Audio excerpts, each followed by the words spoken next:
ግን በደንብ ግልጽ ቢሆንልኝ ጥሩ ነው ካፍታ ደቂቅ ቆይታ በኋላ እንመጣለን የተወደዳችሁ ተመልካቾቻችን አብ በእስልምና አብ የሚለው የአረብኛ ቃል ቁርአን ውስጥ አራት ተፍሲር አለው ብሎ ነው ኡስታዝ እየነገሩን ያለው ትርጓሜ ማለት ነው ትርጓሜ አራት ትርጓሜ አለው አራቱን አይተናል እኔ አንድ ግራ ይገባኝ ወታለ ካፍታ ቆይታ በኋላ ስትመጣ ኡስታዝ በደንብ ያብራሩልናል አብራችሁን ቆዩ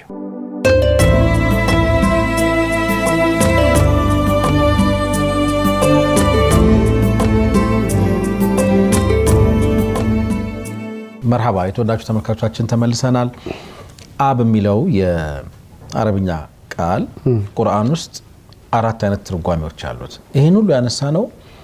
አዘር የነብዩላህ ኢብራሂም አለይሂ ሰላም አባት ነው ወይስ በሚለው ነው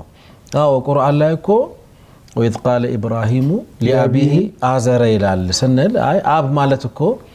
አባት ማለት ብቻ አይደለም እሺ ምን ማለት ነው ስንል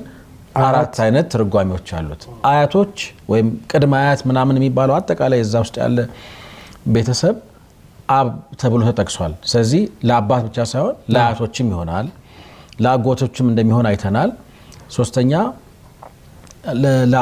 ለአባት ለራሱ አባት አብ የሚለው በአባት ተገልጿል በአያት በአጎትና መጨረሻ ላይ ያየነው በመኖ ጠበቅ ሲል አባ ሲሆን መኖ ማለት ይሆናል አለ መርሐባ አጎት የሚለውን ያገኘነው የቱ ጋር ነው የነብዩ ያዕቆብ ልጆቻቸውን ሰብስበው በይዓ ያደርጓቸው ነበር እኔ ከሞትኩ በኋላ ምንድነው የናንተ ጣፈንታ እንደኔ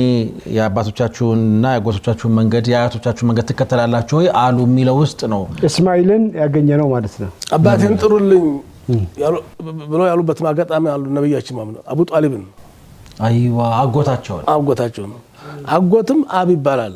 ኦኬ ተማም ወሀከዛ